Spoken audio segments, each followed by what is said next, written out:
Bismillahirrahmanirrahim. Silakan Bu Yani, kita mulai aja. Mohon perhatian Bapak Ibu, acara akan dimulai. Assalamualaikum warahmatullahi wabarakatuh. Waalaikumsalam warahmatullahi wabarakatuh.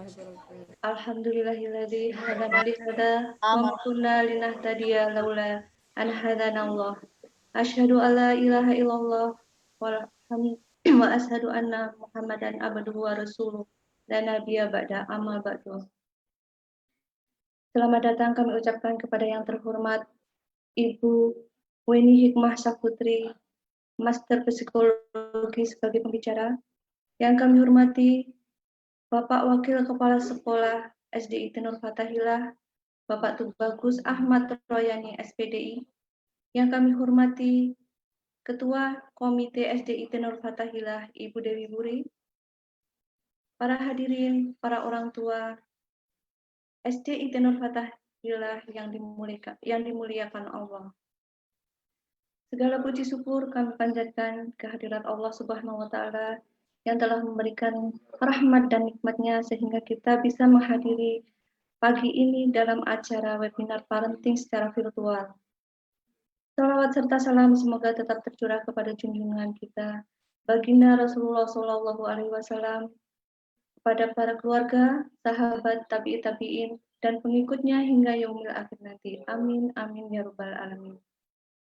Dan tak lupa kami ucapkan selamat datang kepada para undangan dalam acara webinar parenting yang diselenggarakan pada hari ini secara virtual, Sabtu 5 September 2020 dengan tema cara memotivasi dan mengatasi kejenuhan anak di masa LFH. Baiklah, sebelum memulai acara, saya akan membacakan susunan acara sebagai berikut. Yang pertama dimulai dengan pembukaan, kemudian pembacaan ayat suci Al-Quran dan sari tilawah, kemudian dilanjutkan dengan sambutan-sambutan. Langsung kita akan menuju kepada materi parenting dengan tema cara memotivasi dan mengatasi kejenuhan anak di masa LFH, kemudian dilanjutkan dengan tanya jawab dan penutup. Perkenalkan, nama saya Yani dari Perjen Jenjang 6 yang akan memandu acara ini sampai dengan selesai. Agar acara berlangsung dengan lancar dan bermanfaat bagi seluruh peserta yang hadir, marilah bersama memulai acara ini dengan membaca basmalah. Bismillahirrahmanirrahim. Untuk selanjutnya, pembacaan ayat suci Al-Quran dan sari tilawah yang akan dibawakan oleh Ibu Suryati dan Ibu Aning. Surat Al-Alaq. Kepada Ibu Aning dan Ibu Suryati, kami persilahkan. Assalamualaikum warahmatullahi wabarakatuh. Waalaikumsalam warahmatullahi wabarakatuh. A'udzu billahi minasy syaithanir rajim. Bismillahirrahmanirrahim. Iqra bismi rabbikal ladzi khalaq. Khalaqal insana min 'alaq. Iqra wa rabbukal akram. Alladzi 'allamal bil qalam. 'Allamal insana ma lam ya'lam. Kalla innal insana la yatgha ar-ra'ahu istaghna inna ila rabbika ar-ruj'a ara'aita alladhi yanha abdan idza shalla ara'aita in kana 'alal huda aw amara bittaqwa ara'aita in kazzaba wa tawalla alam ya'lam bi anna Allah yara kalla la illam تهل نسفا بالناصية ناصية كاذبة خاطئة فليدعوا ناديا سندعو الزبانية كلا لو تؤطر واسجد واقترب صدق الله العظيم.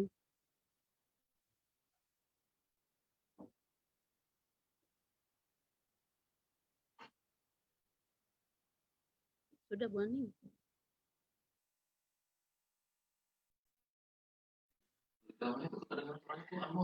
Mohon maaf, sari tilawahnya tolong di mute, diaktifkan speakernya.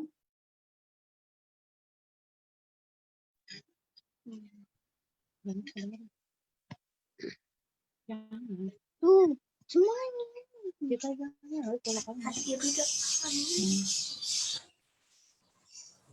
Aku berlindung kepada Allah dari godaan setan yang terkutuk.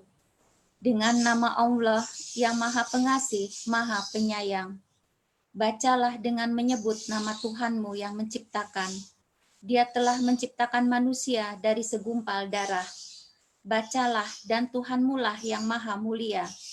Ia mengajar manusia dengan pena. Dia mengajarkan manusia apa yang tidak diketahuinya. Sekali-sekali tidak, sungguh manusia itu benar-benar melampaui batas. Apabila melihat dirinya serba cukup, sungguh hanya kepada Tuhanmulah tempat kembalimu. Bagaimana pendapatmu tentang orang yang melarang seorang hamba ketika dia melaksanakan sholat? Bagaimana pendapatmu jika dia yang dilarang sholat itu berada di atas kebenaran atau petunjuk? Dia telah menyuruh bertakwa kepada Allah. Bagaimana pendapatmu jika dia yang melarang itu mendustakan dan berpaling? Tidakkah dia mengetahui bahwa sesungguhnya Allah melihat segala perbuatannya? Sekali-sekali tidak, sungguh dia tidak berhenti berbuat demikian. Niscaya kami tarik ubun-ubunnya ke dalam neraka, yaitu ubun-ubun orang yang mendustakan dan durhaka. Maka biarlah dia memanggil golongannya untuk menolongnya. Kelak kami akan memanggil malaikat Jabaniyah, penyiksa orang-orang yang berdosa. Sekali-sekali tidak, janganlah kamu patuh kepadanya, dan sujudlah serta dekatkanlah dirimu kepada Allah. Maha benar Allah dengan segala firman-Nya. Wassalamualaikum warahmatullahi wabarakatuh. Waalaikumsalam warahmatullahi wabarakatuh. Terima kasih kepada Bu Suryati dan Bu Aning. Semoga yang telah dibaca dan yang mendengarkan mendapatkan rahmat dan perlindungan dari Allah Subhanahu wa taala. Amin amin ya rabbal alamin. Untuk selanjutnya sambutan. Sambutan yang pertama adalah sambutan dari Ketua Komite SDIT Nur Fatahillah kepada Ibu Dewi Wuri. Kami persilahkan. Bismillahirrahmanirrahim. Ya Rabbi, lakal hamdu kama yanbaghi li jalali wajhika wa adimi sultanik. Raditu billahi robba wa bil islami dina wa bil muhammadin nabiyya wa rasulah. Allahumma sholli ala Muhammad wa ala alihi wa sahbihi ajma'in. Nama ba'du. Saya ucapkan terima kasih banyak, jazakumullah khair atas kehadirannya, dan yang saya hormati kepada Ustadz Ahmad Raihan yang telah hadir bersama kita kali ini, dan juga kepada Ibu Winnie pembicara kali ini. Insya Allah mudah-mudahan ini semua bisa menghadirkan keberkahan dari Allah Subhanahu wa taala. Jazakumullah khair ibu-ibu dan bapak-bapak yang saya yakin semuanya peduli terhadap perkembangan anak-anaknya.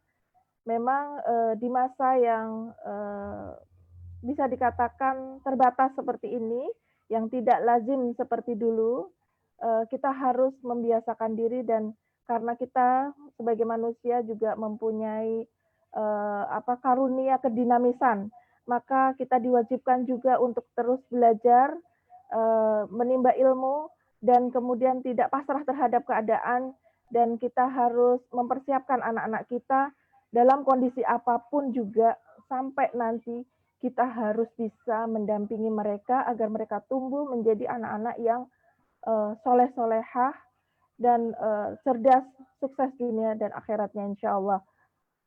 Bahagia sekali meskipun dalam kesempatan online. Mungkin ini adalah parenting webinar yang pertama untuk komite. Bahagia sekali atas dukungan juga acara ini bisa terlaksana dengan baik insya Allah, mudah-mudahan lancar sampai akhir nanti. Dan ini adalah bentuk perhatian dari sekolah maupun dari komite untuk sama-sama kita mendampingi anak kita dan membentuk anak-anak kita nanti. Mudah-mudahan acara ini berguna dan selalu diberkahi oleh Allah. Amin ya rabbal alamin. Mungkin itu saja. Wabillahi taufiq wal hidayah. Wassalamualaikum warahmatullahi wabarakatuh. Waalaikumsalam warahmatullahi wabarakatuh. Terima kasih kepada Ibu Dewi Wuri yang telah memberikan sambutannya. Semoga bermanfaat bagi kita semuanya. Untuk selanjutnya kami persilahkan kepada Bapak Wakil Kepala Sekolah Tubagus Ahmad Royani SPDI untuk memberikan sambutannya. Kami persilahkan. Ya. Bismillahirrahmanirrahim. Assalamualaikum warahmatullahi wabarakatuh. Alhamdulillahilladzi hadana li hadza wa ma kunna linahtadiya laula an hadana Allah. Asyhadu an la ilaha illallah wahdahu la syarikalah wa asyhadu anna Muhammadan abduhu wa rasuluhu alladzi la nabiyya ba'dah. Allahumma shalli ala sayyidina Muhammad wa ala alihi wa sahbihi wa man tabi'ahum bi ihsan ila yaumil amma ba'd.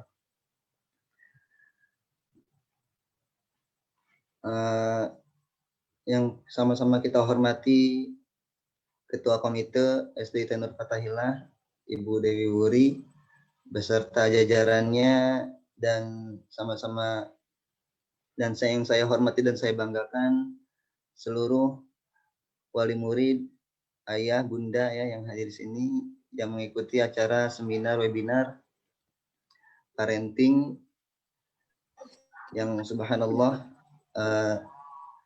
kami dari sekolah berbahagia sekali ketika melihat antusiasme dari orang tua yang selalu ingin yang peduli terhadap anak-anaknya. Jadi ini sebagai tanda bahwa beneran apa itu YouTube? Ya bunda peduli gitu ya.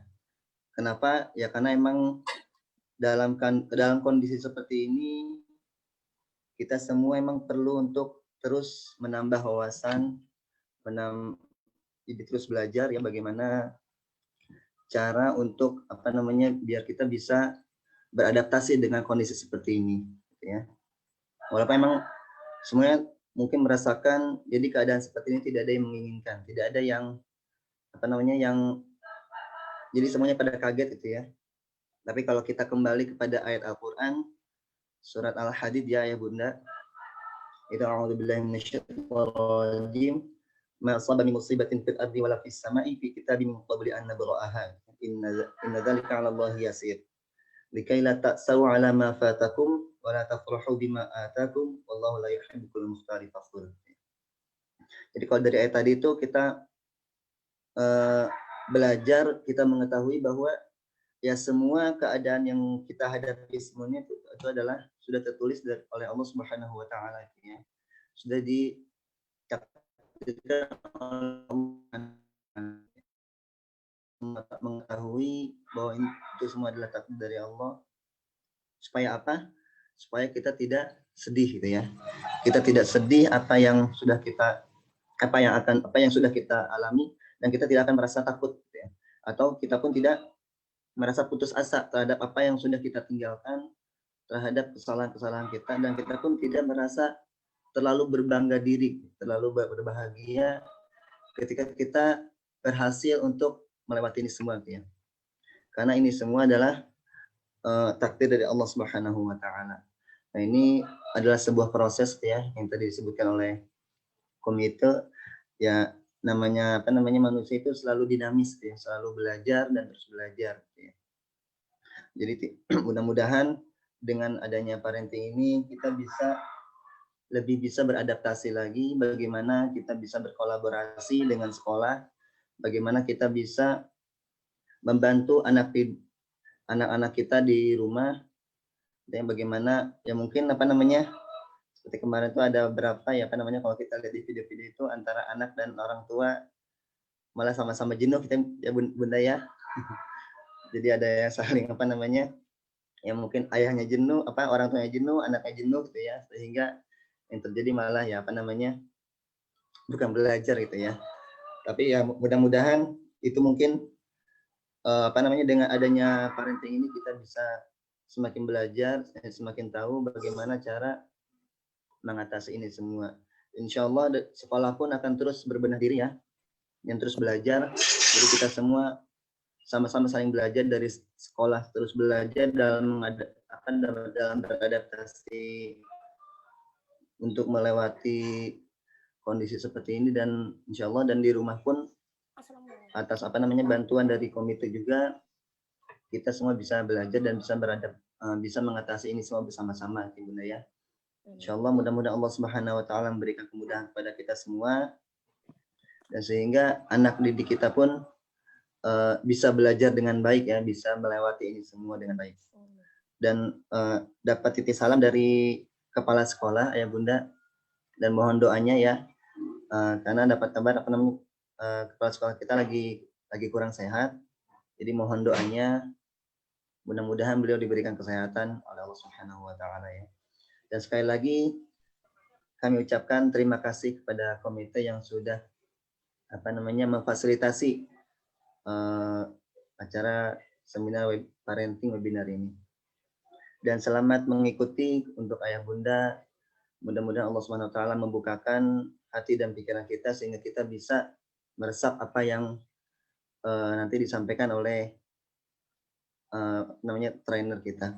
Sekian, mudah-mudahan Allah Subhanahu Wa Taala memberikan kemudahan kepada kita semua. Mungkin sekian yang bisa saya sampaikan. Kurang lebih mohon maaf. Wabillahi taufiq wal hidayah. Assalamualaikum warahmatullahi wabarakatuh.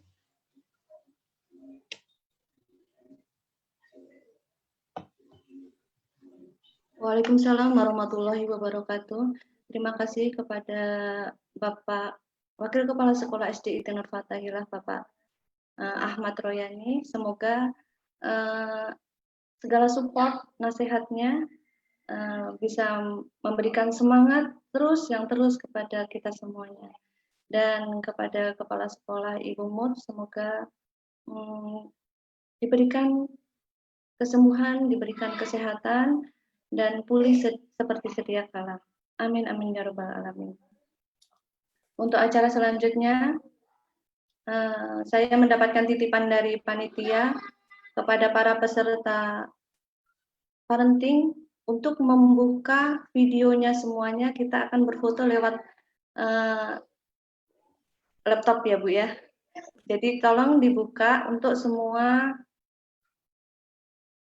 hadirin yang datang videonya supaya kelihatan wajahnya. Kita akan foto bersama sebentar. Enggak usah pecahkan dulu, Bu. Videonya aja ya, Bu ya. Silahkan dibuka semuanya.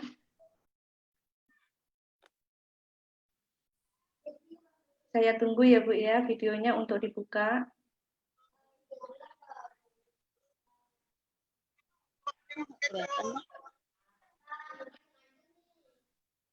Apa sudah kelihatan semua, Bu Wuri? Kita ada 4 halaman, jadi nanti harap bersabar.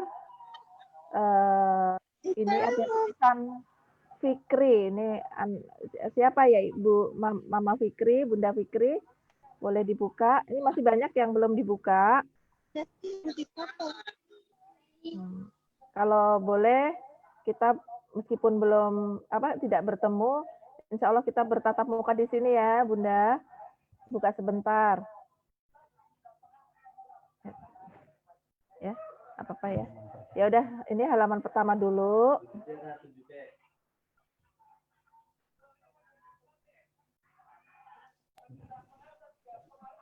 sedang proses ya.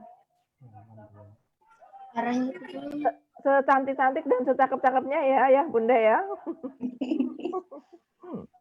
Ayo untuk mengobati rasa kangennya kepada Nur Fathahilah, mohon dibuka videonya. Untuk speakernya di unmute aja, untuk video aja yang dibuka. Iya. Ini lu bilang udah cantik nih, udah siap. Ya.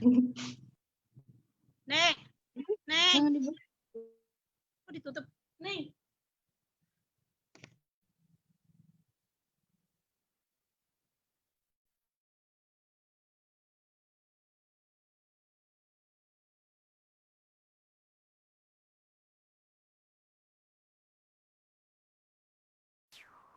Ini masih ada yang gabung nyusul nih. Ada yang belum dibuka juga.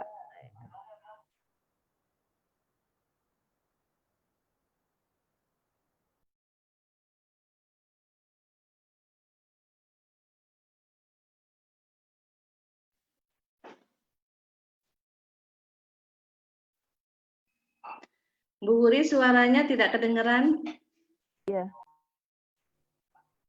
Iya, kita nggak tahu Bunda semua atau ayah Bunda itu di halaman 1, 2, 3, 4, jadi kita siap-siap terus, manis terus gitu ya.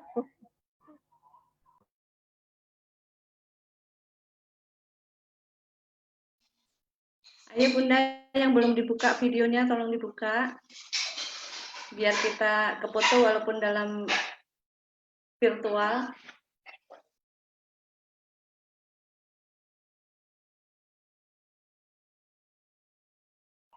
Baik, sudah insya Allah. Mudah-mudahan semua terfoto jadi kenang-kenangan kita semua insya Allah.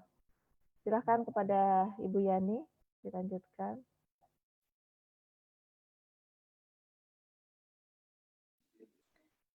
Terima kasih Bu Huri untuk acara foto-fotonya. Semoga ini semua bisa mengobati rasa kangen kita yang sudah lama sekali tidak bertatap muka. Semoga pandemi ini segera berlalu ya Bu ya. Untuk acara selanjutnya adalah sesi yang sudah kita tunggu-tunggu yaitu parenting yang dengan pembicara Ibu Weni Hikmah Saputri, Master Psikologi. Saya di sini akan membacakan CV-nya. Nama Weni Hikmah Saputri, Master Psikologi. Pendidikannya S1 UIN Syarif Hidayatullah Jakarta pada tahun 2006 sampai dengan 2010, Fakultas Psikologi. S2 Universitas Gadjah Mada tahun 2011 sampai tahun 2014, Fakultas Magister Psikologi Profesi.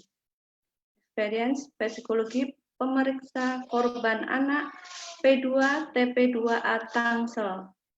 Adapun aktivitasnya sebagai dosen Fakultas Psikologi Universitas Mercu Buana Jakarta, dosen Fakultas Psikologi UIN Syarif Hidayatullah Jakarta, Psikologi Sekolah SD Lab School UMJ, Psikologi Sekolah SD Islam Plus Al-Kausar Bintaro. Demikian CV beliau yang akan menjadi pembicara pada hari ini. Apakah Ibu Weni sudah siap? Ya, Ibu sudah siap. Alhamdulillahirabbil alamin. Selamat datang Ibu Weni Hikmah Saputri. Waktu dan tempat kami persilahkan. Baik, terima kasih Ibu atas kesempatan dan waktunya. Yang saya hormati wakil dari Komite Sekolah Ibu Dewi Wuri yang telah mengundang saya pada kesempatan kali ini. Lalu juga Bapak Wakil Kepala Sekolah Pak Ahmad Soin yang juga telah memberikan kesempatan bagi saya untuk bisa hadir di tengah orang tua dari murid-murid SDIT Nur Fathahilah. Sebenarnya ini kesempatan saya yang kedua untuk bisa hadir di tengah para orang tua. Sekitar tahun atau 2 tahun yang lalu saya pernah juga hadir sebelum pandemik ya di musola sharing tentang temanya waktu itu mempersiapkan pubertas pada siswa yang menjelang masuk remaja. Jadi ini kesempatan kedua saya yang sangat senang sekali walaupun dengan jarak jauh kita masih bisa saling bertatap virtual ya, bukan tatap muka ya gitu. Sehingga semoga tidak mengurangi juga kesempatan untuk saling sharing. Seperti disebutkan tadi, saya seorang psikolog Bapak Ibu, tapi sebenarnya saya belum menjadi orang tua. Nah, ini tantangan buat saya. Apa yang akan saya bagikan ke Bapak Ibu nanti tentunya bukan konteks ini bagaimana bagi orang tua, karena setiap orang tua pasti punya seninya sendiri gitu. Tapi yang akan saya share ke Bapak Ibu nanti adalah bagaimana pengalaman saya selama 6 tahun terakhir selama saya berprofesi sebagai psikolog dalam menghadapi anak-anak dengan tahap perkembangannya, masalah anak dengan tahap perkembangannya. Ada banyak sekali tantangan di orang tua ketika datang ke saya sebagai psikolog untuk melihat atau mengkoreksi apa yang sebenarnya terjadi pada anak, bagaimana dinamika mereka terkait tema ini, kenapa sih kita perlu memotivasi, apakah anak kita kurang motivasi atau jangan-jangan bukan kurang motivasi, tapi memang mereka tidak berada pada passionnya atau memang mereka tidak memiliki standar yang cukup atau standarnya yang salah yang diberikan kepada mereka gitu. Jadi sharing saya kali ini adalah lebih untuk melihat dari sudut pandang berbeda, menguji sudut pandang atau menyajikan sudut pandang yang berbeda dari apa yang Bapak Ibu sudah miliki selama ini, sehingga kita bisa sama-sama mengoreksi, mengintrospeksi, karena sejatinya tidak ada sekolah untuk orang tua. Orang tua tumbuh dan berkembang seiring dengan perkembangan anaknya sendiri. Seperti itu. Apakah materi saya sudah bisa di-share screen, Ibu? Belum. Ya. Bu Weni, mohon maaf suaranya agak kurang bersih, kresek-kresek gitu. Mungkin ini earphone-nya agak didekatkan. Kirain HP aku yang error. Iya, sudah mungkin agak didekatkan Bu Weni ya. Iya. Sekarang sudah terdengar jelas? Coba tes. Sudah terdengar jelas, Ibu? Enggak, belum. Masih Belum. Ya. Oke, saya coba lagi. Sudah terdengar jelas? Sudah? Belum, Coba, belum terdengar tes. jelas ya. Masih agak pecah gitu, Bu. Kresek-kresek. Iya. Mungkin kayaknya earphone-nya mungkin mohon maaf itu ya. Ini lebih terdengar nggak kalau sekarang? Sudah terdengar, Bu? Sudah. Lebih bagus. Sudah. Tadi pakai earphone nggak bisa. Jadi saya copot earphone-nya ya kalau gitu ya. Tadi saya pakai earphone, tapi ternyata lebih nggak terdengar. Masih putus-putus, Ibu. Bukan putus-putus sih, pecah gitu. Coba ya, saya coba lagi ya, Bu ya. Baik. Masih putus-putus nggak, Bu? Masih putus-putus, Bu? Masih ada kresek-kreseknya. Ada kresek-kreseknya ya? Iya. Ada mantul-mantul gitu. Tapi Mas Oke, sekarang sudah bisa, Ibu? Jangan dibuka. Belum. Belum. Saya buka earphone-nya lebih jelas dari yang tadi ya.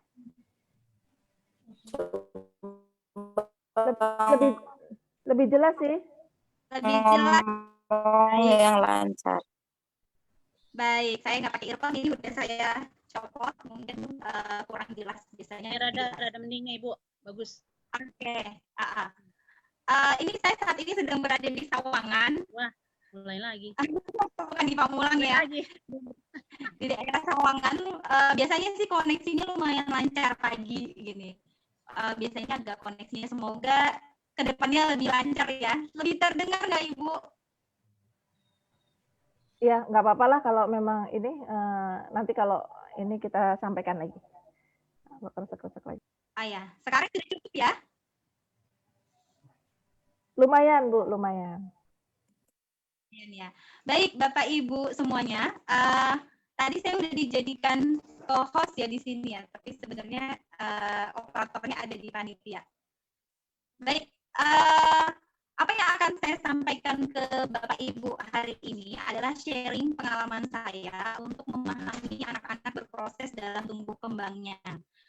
Bapak Ibu mungkin punya cara pandang selama ini yang menentukan bagaimana bersikap terhadap respon-respon atau perilaku bicara masalah perilaku anak. Tapi saya coba menyajikan sudut pandang lain dari pengalaman-pengalaman saya selama ini dalam menghadapi permasalahan anak.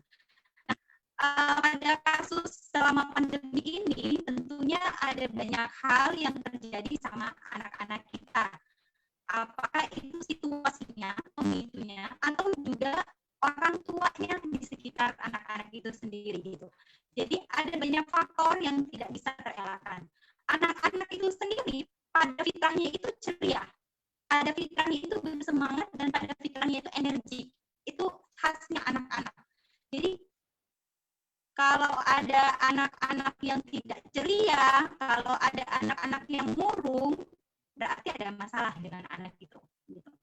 Anak-anak gampang sekali mengalihkan rasa sedihnya itu dengan cara bermain, nggak kayak kita orang dewasa ya. Orang dewasa mungkin lebih banyak punya alternatif, tapi biasanya lebih melekat pikiran-pikiran atau perasaan-perasaan emosi negatifnya. Tapi kalau anak-anak, selagi mereka masih bisa main, itu happy ya. Tapi ketika main itu dihilangkan dari kehidupan mereka, nah itu mulai sesuatu banyak hal yang terjadi pada diri anak gitu. Walaupun itu anak yang sangat cerdas sekali ya, ada anak yang suka banget belajar ya, tapi sisi aspek perkembangan mereka yang ceria itu memang harus diwujudkan dalam konsep bermain. Nah selama pandemi ini banyak sekali kesempatan mereka yang harus terbatas. Walaupun saya mengamati tidak sedikit orang tua yang memperbolehkan akhirnya anak-anaknya bermain, main layang-layang misalnya. Di lingkungan rumah saya ke kantor di Pamulang itu gang saya ini ya ramai anak-anak tetap main ya kayak liburan sekolah aja. Dan aku pandemi ini satu sisi yang seperti dua mata uang, satu sisi khawatir mereka terpapar virus, tapi di sisi lain ada mereka happy gitu. Yang cuma seorang tuanya, ini anak saya kapan belajarnya gitu ya. Ada anaknya fun-fun aja gitu. Jadi ada sisi dilematis yang saya amati dari para orang tua ketika masa pandemi ini. Banyak orang tua yang stres karena anaknya tidak belajar gitu, atau dianggap tidak termotivasi, padahal anaknya senang-senang aja main layang-layang kok gitu ya, aku bisa main sepedaan kok, aku bisa ketemu teman aku malah lebih enak gitu. Tapi ternyata orang tua yang merasa ini nggak ada motivasi belajar sama sekali. Jadi kita perlu samakan dulu nih persepsi motivasi dari orang tua dan anak. Misalnya menurut orang tua, kalau dia nggak mengerjakan tugas dalam sehari berarti dia nggak ada motivasi belajar. Padahal menurut anak, aku mau kok ngerjain, tapi aku nggak mau saat ini gitu kan. Dia masih mau ngerjain tugas, masih mau hadir di Zoom. Nah ini yang perlu kita samakan dulu persepsinya. Ada banyak kasus yang diberitakan di televisi terkait bagaimana stresnya anak dan orang tua dengan adanya learning from home ini gitu ya. Pertama kasus dari KPAI yang diangkat adalah banyak anak-anak yang stres dibilang. Sebenarnya stresnya bukan karena belajarnya, tapi stresnya siapa yang mendampingi mereka saat belajar gitu. Nah ini baru-baru dalam seminggu ini ada kasus yang viral. Kalau Bapak Ibu ngikutin di Malang, ada video yang sempat viral, seorang ibu yang ketahuan mau memukul anaknya di videoin, atau yang videoin siapa, karena anaknya nggak bisa diajarin matematika gitu. Nah ini satu fenomena yang sebenarnya kalau di video viral itu cuma satu tuh ketahuan, tapi di realitanya ternyata nggak sedikit loh itu terjadi di rumah-rumah selama pandemi ini. Saya khawatir mungkin kita selamat dari virus, tapi nggak banyak trauma-trauma akibat respon-respon kita yang nggak tepat yang dialami anak di masa mendatang. Jadi mungkin anak-anak bertahan dari virus ini, tapi ternyata nggak mudah gitu untuk anak-anak ini bisa bertahan atau survive dari traumanya itu sendiri gitu. Nah ini yang mau coba saya bahas di sini. Apa sih sebenarnya yang sedang terjadi pada kita di rumah selama masa learning from home ini gitu. Nah, ada banyak pemicu stres yang mungkin dialami anak. Jadi tadi benar kata Bapak Wakil Kepala Sekolah ya, jangan-jangan orang tuanya juga stres nih, jadi sehingga anak menjadi pelampiasan saja gitu. Ada banyak perubahan secara ekonomi tentunya yang juga sangat signifikan perubahannya di rumah sehingga mempengaruhi interaksi antar keluarga juga. Karena era ekonomi ini bagaimanapun menjadi kebutuhan primer buat ketahanan suatu keluarga juga. Ketika ekonominya tidak stabil, ayah ibu stres, akhirnya anaknya ikut jadi terdampak. Ada satu kasus yang saya tangani, Bapak Ibu, bapaknya tidak pernah menceritakan ke anaknya kalau bapaknya hampir di PHK gitu. Ini terjadi kebetulan pada salah satu klien saya yang dia melaporkan gitu ya ke BP2 TP2A. Nggak pernah menceritakan, lalu tiba-tiba anak ini sedikit membangkang. Satu ketika dianggap tidak mengikuti aturan orang tua gitu. Misalnya pulangnya terlalu sore, main keluar, padahal dia nganter buku temannya, tapi karena ini terjadi berulang kali, akhirnya orang tua ini sensitif, merasa ini nggak pernah dengerin saya ya, anak nggak membangkang banget ya.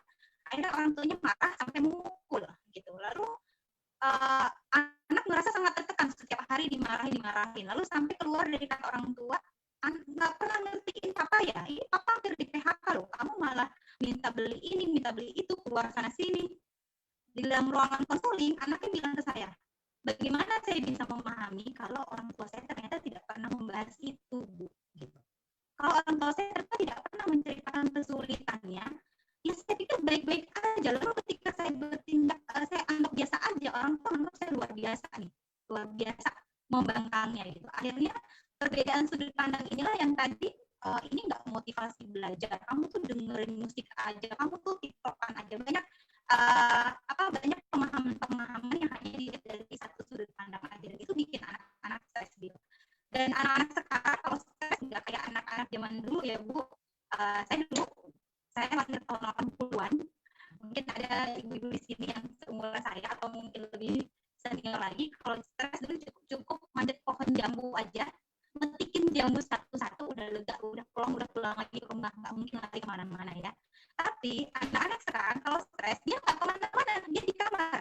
Tapi melalui media sosial dia bisa ketemu orang di Korea, dia ketemu orang di Amerika, dia bisa ketemu orang di luar negeri dan orang-orang jahat yang mungkin bisa ngedengerin dia gitu. Jadi jangan salahkan ketika kamu sih kamu lebih dengerin teman-teman kamu di grup daripada dengerin orang tua gitu. Karena dia stres dan dia mencari orang yang bisa mendengarkan dia gitu, mendengarkan anak-anak. Itu untuk yang usia remaja. Usia SD itu saudara sudah menemukan ada beberapa anak-anak yang diberikan keleluasaan bagi orang tuanya untuk menggunakan HP, ternyata mereka masuk dalam grup yang seusianya gitu. Sehingga ketika mereka stres, ya tentu mereka akan mencari kesenangan di sana. Apakah itu mereka akan saling share lagu, apakah itu mereka akan saling bertukar foto. Nah, ini yang sangat-sangat membahayakan gitu. Jadi ada banyak sekali. Tidak bertemu teman itu stres bagi anak-anak itu. Tidak bermain itu stres. Ruangannya terbatas itu stres. Gitu. Sama kayak orang tua. Tapi anak-anak kan lebih inferior, lebih tidak berkuasa dari orang tua. Gitu. Sehingga bayangkan orang yang tidak punya kekuasaan untuk bisa memutuskan apapun untuk hidup mereka, tapi mereka mengalami stres. Gitu. Gak punya pilihan. Gitu. Apa yang ada disediakan orang tua itulah yang harus mereka lalui. Gitu. Ya paling mentok ya membangkang gitu. Ada beberapa membangkang, ada yang mungkin sampai ke mengarah ke depresi. Perubahan rutinitas stres mungkin kalau dilihat dari bulan Maret sekarang mungkin udah bisa masuk pada tahap adaptasi. Jadi perubahan bagaimana kita beradaptasi dengan satu perubahan itu, standar waktunya itu minimum 3 bulan. Ya, lebih dari 3 bulan sebenarnya secara normal kita akan nyaman dengan adaptasi baru. Ini kalau dilihat dari Maret sudah hampir 6 bulan lebih ya gitu. April, Mei, Juni, Juli hampir 6 bulan ya kita sudah beradaptasi dengan kebiasaan baru, belajar di rumah, semua ketemu di rumah. Harusnya di keluarga sudah masuk ke tahap yang sudah beradaptasi gitu, sudah nyaman dengan rutinitas baru. Bangun pagi tetap pakai seragam, sarapan, duduk di depan laptop atau handphonenya untuk belajar. Tapi ternyata ada yang anak-anak level rutin adaptasinya itu nggak mudah gitu. Ada yang level dia untuk adaptasi itu butuh waktu lebih lama lagi, lebih dari 3 bulan. Bukan karena mereka membangkang, karena itu terlalu sulit. Anak-anak yang terlalu rigid gitu, itu jadi sangat sulit gitu. Beberapa waktu lalu saya dapat sharing dari teman, anaknya ini sangat kompetitif dalam belajar, sangat pengen achieve. Biasanya kan kalau di kelas ngerjain tugas cepet-cepetan dapat poin dari guru. Nah selama belajar di rumah ternyata kan mengumpulkan tugasnya waktunya juga longgar, tidak ada poin-poin reward dari guru. Nah ini ternyata bikin anak stres. Jadi ada anak-anak yang terlalu bersemangat belajar ketika tidak ada tantangan dengan model learning from home ini, belajar di rumah ini. Memang dari Menteri Pendidikan juga tidak menekankan aspek nilai. Ternyata bagi anak-anak yang sangat ingin berprestasi justru mereka stres gitu. Jadi bukan karena mereka nggak termotivasi sebenarnya, karena tidak ada tantangan bagi mereka dalam proses belajarnya. Jadi sangat variatif kasus dari anak. Ada yang mungkin karena terlalu bosan, ada yang karena merasa nggak ada tantangan sama sekali nih gitu. Maka ini jadi challenge buat guru dan orang tua untuk menghadapi situasi ini. Selanjutnya, kenapa anak tidak termotivasi atau kenapa motivasi anak kurang? Motivasi itu kan ada dua ya, Bapak Ibu, bisa dari dalam dirinya sendiri dan bisa dari lingkungan luarnya. Kalau dari pada usia anak-anak, kebanyakan mereka termotivasi itu karena dipengaruhi lingkungan dari luar dirinya. Apakah itu hadiah, apakah itu kenyamanan fasilitas, apakah itu reward yang diberikan gurunya, challenge-nya, apakah itu teman-temannya. Nah, pada usia yang sangat lebih matang lagi, kelas 5-6 itu biasanya itu pengaruh teman itu sangat kuat. Kenapa aku mau muncul di Zoom? Karena aku pengen lihat teman aku hari ini.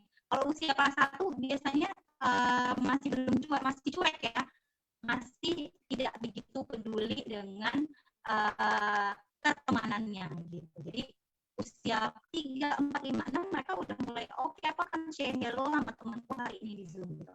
Tapi kenapa ada anak-anak yang menurun kelasnya jadi bosan? Kita pun bisa bosan ya Bapak Ibu ya. Hal-hal yang baik pun kadang-kadang kita bosan, kita butuh pembaharuan gitu. Pembaharuan ini apakah itu mulai dari cara menyampaikannya, tata letak ruangan rumahnya, atau hal-hal yang terlalu monoton gitu. Duduk bagi udah kayak robot gitu ya, nggak ada variasinya dalam keseharian. Itu mungkin saja membuat bosan. Saya pun dalam belajar, dalam bekerja, dalam keseharian saya perlu merubah dalam 2 minggu sekali, perlu merubah settingan mejanya atau settingan rak-raknya gitu untuk memunculkan mood kembali. Nah, anak-anak mungkin mengalami hal-hal kayak gitu dan itu sangat manusiawi gitu, apalagi pada seorang anak. Lalu apakah karena tekanan dan tuntutan terlalu tinggi? Jadi banyak orang tua yang sharing ke saya mengira dengan memberikan tuntutan itu akan membuat anak termotivasi, ingin gitu. Salah satu cara orang tua memberikan tuntutan adalah kamu bisa loh kayak kakak kamu gitu. Maksudnya itu adalah biar kamu termotivasi kayak kakak kamu bisa loh kayak adik kamu. Nah, maksudnya seperti itu, tapi yang terjadi itu menjadi tuntutan dan beban gitu bagi seorang anak, sehingga kenapa aku harus jadi kayak kakak aku, kenapa aku harus jadi kayak adik aku gitu. Dan yang lebih parah lagi, kamu bisa loh kayak teman kamu si Putri misalnya gitu ya, yang nilainya kemarin lebih tinggi gitu. Memberikan tuntutan dan tekanan yang terlalu tinggi akhirnya membuat seorang anak ketika mereka tidak bisa mencapainya tahap demi tahap akan mengalami penurunan motivasi. Bayangin Ibu, kita misalnya Bapak Ibu, kita nggak pernah manjat gunung. Saya nggak pernah manjat gunung, saya pernah ngalamin nggak pernah manjat gunung. Lalu satu saat saya harus disuruh manjat gunung, gitu kan. Yang saya nggak tahu seberapa tinggi gunung itu, tapi saya setiap hari disuruh berjalan, saya nggak tahu di mana berapa jam lagi saya sampai, saya nggak tahu seberapa tinggi pendakiannya. Saya pernah masuk ke dalam hutan perbatasan Sumatera yang ada Sumatera dan Aceh gitu ya, saya diajak sama kakak saya itu, saya nggak tahu bagaimana tingginya dan gedenya tantangan, tapi saya dipaksa, ayo masuk, kamu bisa, ini gampang gitu, cuma dikasih tahu, tapi saya nggak tahu targetnya, dan ternyata ketika saya jalani itu sangat berat sekali dan saya nggak termotivasi lagi untuk lanjut. Saya menyerah di situ. Udah saya mau pulang karena ngerasa ini buat apa bagi saya? Ini ngerasa nggak ada manfaatnya buat saya gitu.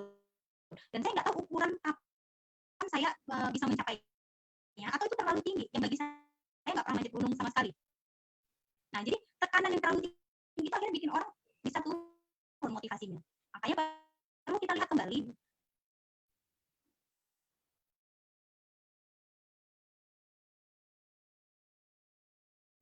anak-anak ada pada level yang mana tuntutan dan tekanan kita berikan. Oke, suara saya masih terdengar jelas, Bu? Masih terdengar jelas? Terdengar. Halo, Bu Dewi? Terdengar, tapi masih pecah, Bu. Ya. Putus-putus, Bu, suaranya, Bu. Putus-putus ya? Iya, nggak jelas, Bu. Ya, tidak jelas suaranya. Suaranya kayak di dalam air. Oh gitu, suaranya masih putus-putus ya? Iya, Bu, nggak jelas, Bu. Sebenarnya tadi jaga-jaga kalau ternyata ini masih ada gangguan. Nah, ini parah lagi nih malah ini. Makin parah, Bu. Makin hilang. Ya. Masih tidak terdengar ya, Bu ya? Sudah, Bu. Tapi masih nggak jelas. Oke. Oke, sebentar ya, Ibu ya. Saya coba ganti handphone ya, Bu ya. Biar nggak ada gangguan sebentar, bisa? Boleh, silakan Bu saja, silakan. Silakan lanjut aja atau gimana, Bu? Oh, di-lip lagi ya? Enggak, saya mau share aja. Jadi ada 2 akun, nanti mungkin saya mau coba di akun satunya lagi. Sebentar ya, Bu ya. Ya, ini salah satu kendala juga nih Ustazah. Begini nih kendala juga anak malas belajar nih. Iya, boleh.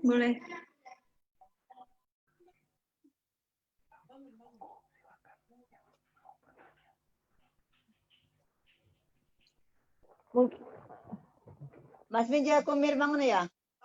Cepat ya. Katanya mau cepat-cepat belajar, mau istirahat, mau main HP. Alam ibu ya.